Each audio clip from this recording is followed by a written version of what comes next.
dimonitor, sehingga rasanya itu walaupun bapak sudah meninggal pun sampai sekarang pun masih terasa. Nah, kalau kita melakukan sesuatu yang tidak baik, itu takut juga, ada rasa yang tidak baik.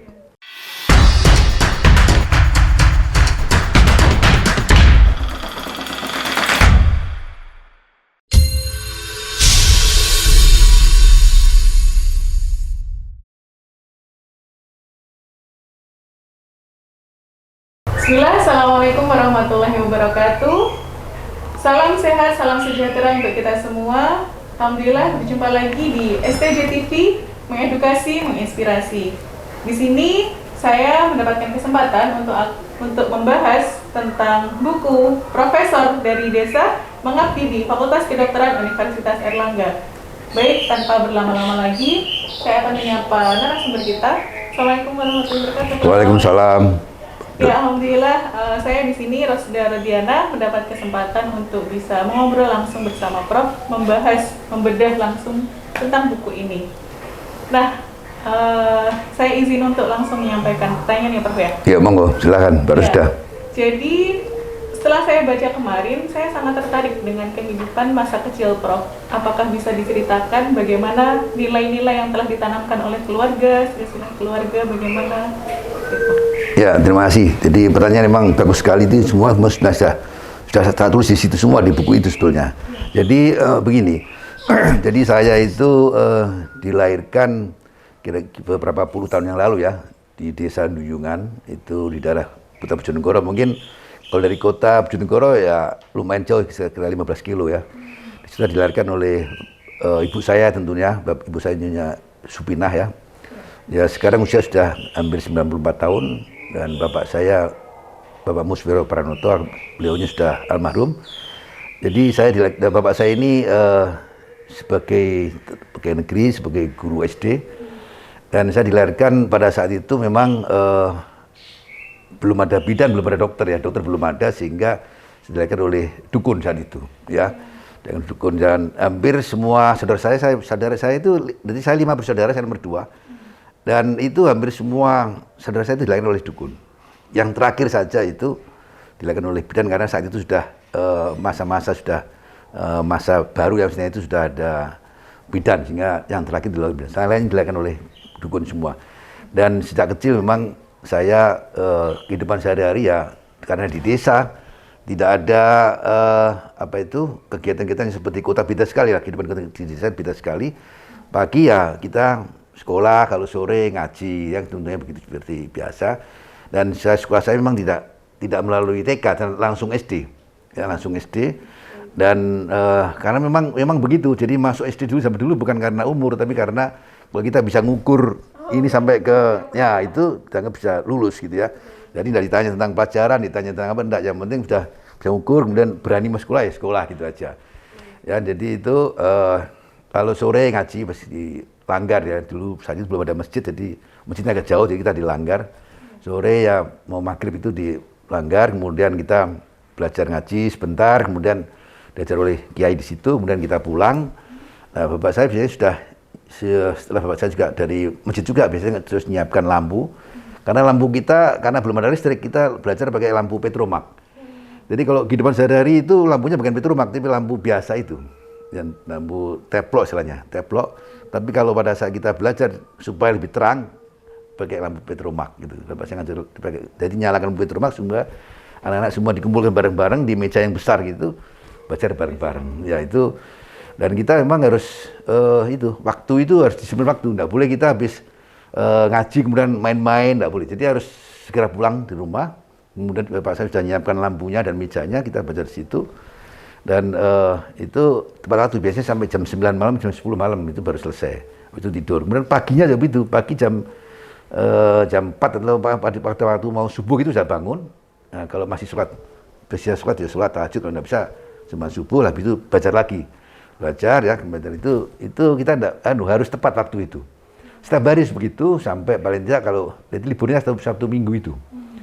Itu jadi harus disiplin waktu, dan kita tidak boleh terus misalnya membohongi Pak saya, saya mau ini kemana main-main dulu, tapi padahal kita tahu ada cara lain, tapi tidak ada cara, kemudian kita tidak boleh. Jadi harus jujur mau kemana, jujur gitu. Jadi mulai awal dilatih demikian. Jadi Setelah belajar, nah itu baru biasanya pagi langsung kita sekolah, ya, sekolah. Dan sebelum sekolah itu kita juga tidak bisa langsung sekolah. Jadi di rumah itu memang kita harus kerja yang lain juga, kerjaan rumah tangga. Antara lain ya tadi itu ya nyapu-nyapu dan sebagainya. Ya itu memang harus, setelah itu baru berangkat. Jadi memang kita tidak betul-betul tidak terus terlalu istilahnya bebas anak-anak, tapi memang jadi ada dikontrol itu. Memang bapak saya itu karena beliaunya guru ya, dia begitu mendidiknya memang harus disiplin, termasuk juga dalam bidang menulis itu ya. Menulis itu diajari menulis yang baik. Tapi jujur aja tulisan saya itu tidak begitu bagus. Ya, memang tidak tahu kenapa. Tulisan bapak saya tulisannya bagus. Iya, saya tidak bagus seperti bapak saya itu. Jadi memang harus disiplin karena dari asal mulanya bapak saya karena bapak saya guru, sehingga itu pendidiknya disiplin itu. Dan di samping itu ibu saya tidak kerja, ibu saya ibu rumah tangga, jadi cuman istilahnya ya mengontrol anak-anak, merawat anak-anak aja. Jadi ibu sempat mengontrol, bapak saya juga mendidik. Jadi tidak pernah kita itu istilahnya itu membohongi dan sebagainya. Dan sampai sekarang pun kita ini tetap itu menjaga disiplin itu dan merasa kita ini dimonitor terus sama bapak saya itu, dimonitor, sehingga rasanya itu walaupun bapak sudah meninggal pun sampai sekarang pun masih terasa. Nah, kalau kita melakukan sesuatu yang tidak baik itu takut juga, ada rasa tidak baik. Ya itu sampai kemudian saya kemudian terus jadi SD di situ, kemudian SMP di kota, karena kalau di SMP-nya dengan rumah saya kan jaraknya jauh, sehingga kita harus kos. Dan kos itu kan sendiri juga. Artinya tidak bapak saya tidak ikut kosan, berarti itu bagaimana supaya bapak saya bisa ngontrol betul itu. Kita tadi punya rasa takut dan sungkan dan sebagainya. Karena menghormati sekali kita, walaupun kos kita tidak berani, kita terus melakukan macam-macam, tidak berani. Dan sekali-sekali bapak saya datang juga ke tempat kos saya itu, malam-malam mengontrol itu. Ya naik sepeda, datang untuk ngontrol untuk bagaimana, apakah saya belajar atau tidak. Jangan sampai kita nanti kenapa kok enggak pulang ke rumah, belajar atau tidak, dikontrol itu. Jadi misalnya malam minggu biasanya kan pulang ke rumah, kok enggak pulang itu kenapa? Dikontrol Pak saya itu.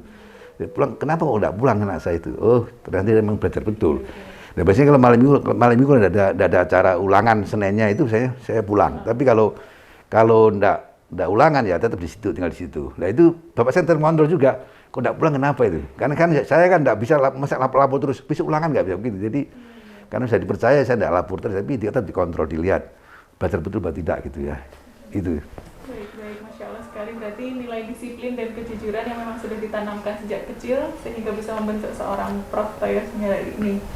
Nah, lanjut Prof. Saya tertarik dengan filosofi nama Prof yang ternyata diambil dari nama seorang dokter. Apakah itu benar, Prof? Iya. Jadi gini. Jadi ibu saya itu ceritanya, ini cerita ibu saya juga bapak saya cerita, bukan saya dari saya ya. Jadi bapak saya sebelum meninggal itu cerita sama saya dulu memang.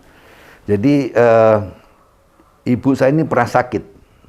Jadi ceritanya ibu saya ini belum punya anak terus terang. Belum punya anak saat itu. Ibu saya sakit di telinganya sebelah kiri itu sakit. Jadi ada benjolan saat itu. Benjolan ini sepertinya harus dilakukan pembedahan. Dan beliaunya, ibu saya ini periksanya ke Dokter Sutoyo. Ya, sama dengan namanya SOETOJO gitu. Jadi saat itu namanya Profesor Dokter Sutoyo. Ya, jadi memang misalnya kan pakai SOETOJO, tapi panggilannya namanya Sutoyo kerjaan lama itu. Dan prakteknya di depannya Rumah Sakit Simpang. Rumah Sakit Simpang itu yang sekarang jadi Delta Plaza itu di situ.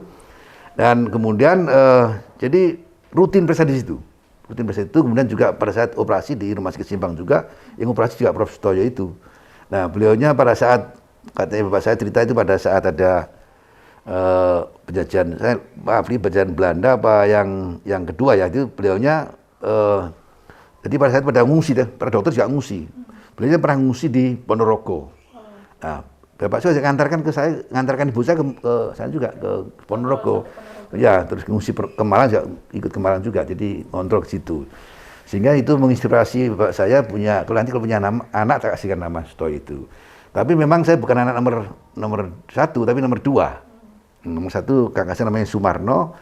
Nah, saya kurang tahu bagaimana pada saat itu kok yang kedua dikasih nama saya itu. Ya, pada saat melahirkan anak saya ini diberi nama Sutoyo itu, karena menginspirasi supaya ya paling tidak bisa menyentuh jadi dokter gitu ya. Itu sehingga nama dikasih itu. Ya, jadi itu memang ada sejarahnya panjang, dan itu memang benar demikian. Bapak saya cerita begitu, memang ceritanya memang supaya tidak lupa itu ya. Bapak Ibu pernah sakit ini, dan juga Bapak saya menginginkan jadi dokter karena apa? Karena tadi itu di lingkungan sana itu dokter saat itu belum ada, dan kalau manggil dokter itu susahnya minta ampun, susah sekali dokter mau datang karena memang tenaga dokternya cuma sedikit, masyarakat banyak, sehingga ya para dokter itu datang ke rumah-rumah masyarakat itu memang susah sekali saat itu. Ya, jadi memang ya susah karena kendala di tenaganya, kedua kendala karena jalannya dan sebagainya, transportasi, sehingga hampir tidak pernah datang.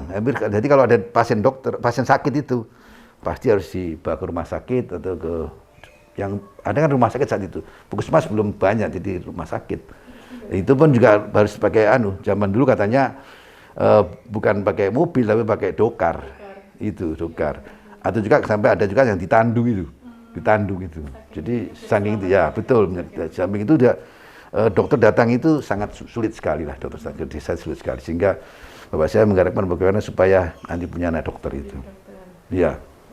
Nah, melihat realita kondisi yang ada di desa saat itu membutuhkan dokter, apakah memang Prof sejak kecil ingin menjadi seorang dokter atau itu keinginan orang tua secara khusus? Ya, jadi pertama memang jadi saya memang melihat tadi itu karena memang dokter itu jarang. Kemudian kalau dokter dipanggil itu jarang datang karena memang sulitnya sekali, bukan karena dokternya tidak baik, bukan begitu, karena dokternya itu karena masih sedikit jumlahnya ya. Satu kecamatan paling satu tidak semua kecamatan ada. Jadi kecamatan yang besar itu ada satu dokter, dan itu untuk beberapa kecamatan kadang-kadang itu ya, sehingga datang ke rumah itu hampir sulit sekali. Selain tadi karena transportasinya jalannya masih belum bagus ya. Jalannya kan jalan tanah itu, bukan jalan aspal, bukan jalan makadam, bukan jalan tanah, sehingga ke sana repot sekali dan waktunya terbatas, sehingga menginspirasi saya, wah ini harus jadi dokter kali, karena ini repot, supaya kita bisa melayani masyarakat terutama di pedesaan ini, supaya kalau saya dari situ otomatis saya bisa melayani masyarakat di situ, sehingga perlu ada dokter lah gitu, sehingga saya bikin dokter. Dan sampai itu juga dorongan dari orang tua tadi itu, kamu nanti kalau bisa karena sebelum Bapak meninggal kan saya sudah dewasa juga. Jadi Bapak saya meninggal tahun 2005, jadi ya saya sudah dewasa, sehingga diarahkan sebelumnya sudah diarahkan juga, kamu nanti kalau sudah bisa jadi dokter ini loh, contohnya sambil menceritakan nama saya itu ceritakan itu, bisa jadi dokter aja ini gitu begitu. Dan alhamdulillah saya ikut tes ya diterima gitu. Jadi memang mungkin ya nasibnya begitu ya. Betul sekali. Ya. Jadi berkahnya nama seorang dokter lalu akhirnya bisa kuliah di kedokteran. Nah, kalau zaman dulu ya Prof, itu pendidikan dokter saya baca itu sampai bertahun-tahun, lebih dari 6 tahun pakai kurikulum lama. Kalau perjalanan studi Prof sendiri bagaimana? Ya, jadi begini. Jadi kalau zaman dulu itu kuliah itu pakai tingkat ya.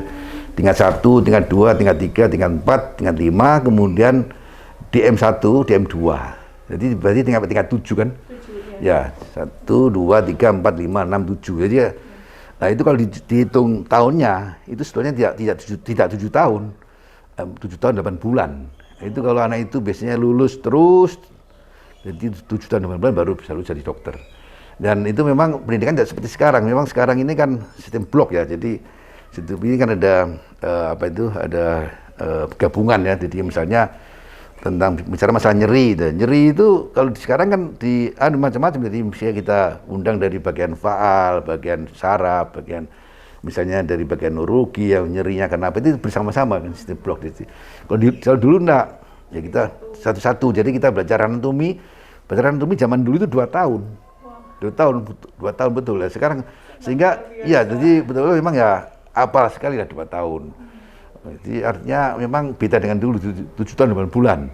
Tapi kalau kita belum pernah evaluasi apakah yang 7 tahun itu lebih bagus daripada sekarang, ya itu jelas waktunya sekarang lebih pendek ya, kualitasnya, karena kalau sekarang ini kan diharapkan seperti supaya dia lebih khusus ya lebih spesifik sehingga kira-kira yang tidak terlalu berfungsi pada saat dia tidak terlalu berhubungan pada saat dia praktek itu dipotong gitu. Jadi supaya fokus gitu Mas. Mungkin begitu sistemnya sekarang, supaya fokus. Jadi pelajaran misalnya tadi nyeri ya langsung dihubungkan dengan anatominya, kemudian dengan faalnya, kemudian juga dengan farmakonya itu. Jadi komprehensif itu. Sekarang sekiranya begitu. Dulu kan masing-masing itu. Jadi waktunya lebih panjang jelas. Tapi ya tadi itu tidak kalau efisiensinya ada efisien sekarang jelas. 7 tahun 8 bulan itu bukan waktu yang sebentar Iya. ya teman-teman ya, sangat lama sekali. Nah, Prof, di sini juga ada yang menarik. Jadi Prof sempat mendapatkan penghargaan sebagai dokter puskesmas teladan ketika waktu ini di Bali, puskesmas Bali. Nah itu apa visi misi kesehatan yang Prof bawa sehingga mendapatkan kesempatan ini? Ya, jadi begini. Jadi di zaman dulu memang semua dokter yang lulus dokter tenaga kesehatan terutama ya, dokter, kemudian dokter gigi, itu setelah lulus itu harus ke daerah. Jadi ada programnya, program Inpres, Instruksi Presiden, saya lupa tahunnya, teman berapa itu. Jadi semua tenaga kesehatan harus daerah, sehingga tanda petik daerah itu pasti dilayani dokter. Ya kan, dulu memang begitu. Jadi semua lulusan dokter, direkrut semua, kemudian sudah ngumpul banyak, kemudian disebar ke seluruh Indonesia. Indonesia termasuk daerah terpencil itu, Papua, NTT, sebenarnya termasuk Timur. Kita diberi semua oleh Menkes itu, semua dari dokter situ. Dan mereka itu para dokter tadi langsung diangkat jadi PNS. CPNS dulu baru CPNS itu. Nah, setelah diangkat jadi CPNS baru dikirim ke semua daerah itu. Nah, saya kebetulan pada saat itu setelah lulus ya, kemudian saya ditempatkan di Puskesmas daerah Bali namanya Puskesmas Kediri. Puskesmas Kediri, Kabupaten Tabanan. Di Kabupaten Tabanan, Provinsi Bali. Pada saat saya lulus, jadi nunggu berapa bulan, ya setelah ada rekrutmen dari pemerintah. Nah, kemudian saya memang saat itu saya minta ke Bali. Jadi pada saat itu ada impres, ada waktunya. Jadi kalau impres di kota-kota yang di daerah-daerah yang seperti Bali itu cuma 3 tahun. Kalau waktu impresnya, kalau setelah selesai impres bisa mengambil mau sekolah lagi atau mau pindah itu baru bisa. Kalau di Jawa itu 5 tahun. Kalau seperti di Timur itu setahun ya. Di daerah yang terpencil sekali itu cuma setahun ya. Papua setahun. Nah, saya ngambil yang tengah-tengah itu 3 tahun. Itu saya ngambil di Bali karena senang karena di Bali itu masih dekat dengan Jawa Timur, kemudian juga bisa rekreasi dan sebagainya. Saya ambil di Bali. Nah, setelah itu saya di situ dan jadi kepala Puskesmas Kediri itu. Puskesmas Kediri kan kebetulan ada lomba tentang dokter Puskesmas Teladan itu. Alhamdulillah saya bisa menjadi dokter Puskesmas Teladan pada tahun 89 90. Itu ya. Jadi program-programnya memang bagaimana supaya meningkatkan ini ya, kesejahteraan masyarakat, terutama tentang kesehatan itu melalui ada apa aja yang dinilai, misalnya tentang pencapaian imunisasinya seperti apa, pencapaian keluarga berencana sektor KB berapa yang meningkat, gizinya seperti apa, kesehatan lingkungannya seperti apa, ya kan? Terus kemudian juga tentang pengetahuan edukasi kesehatan seperti apa, UKS dan sebagainya. Jadi kesehatan lingkungan seperti itu, artinya itu harus ditingkatkan setinggi-tingginya bagaimana supaya mencapai dari target yang ditargetkan oleh pemerintah. Jadi misalnya begini, kalau misalnya itu ada namanya strata merah, kuning dan hijau. Jadi merah itu yang jelek ya, pencapaiannya rendah ya, pencapaian dari apa tadi, gizinya, imunisasinya, KB-nya dan sebagainya, jadi itu rendah banget ini sekarang. Kemudian kuning dan hijau. Pada saat saya masuk itu stratanya kuning, jadi kita harus bekerja keras sekali meningkatkan itu, bagaimana pencapaian supaya bagus dan sebagainya, pencapaian semua lini tadi bidang kesehatan. Nah, akhirnya mencapai strata hijau. Dan kemudian kita ikut ya ada program tadi lomba itu tadi, bukan lomba, penilaian dokter Puskesmas Teladan. Alhamdulillah saya bisa itu. Ya itu mengalir saja, mengalir itu artinya ya Ya kita kerjakan aja program pemerintah kita kerjakan, ya alhamdulillah tercapai. Lebih target ya, lebih ditargetkan itu. Jadi yang sebelumnya strata yang kuning menjadi strata hijau. Saat itu memang ukurannya begitu, ukurannya seperti itu. Jadi hanya dari pencapaian imunisasi, pencapaian gizi dan KIE-nya, kemudian juga kesehatan lingkungannya seperti apa gitu. Saya kembali itu karena kepingin sekolah, jadi harus meningkatkan tadi itu, meningkatkan diri.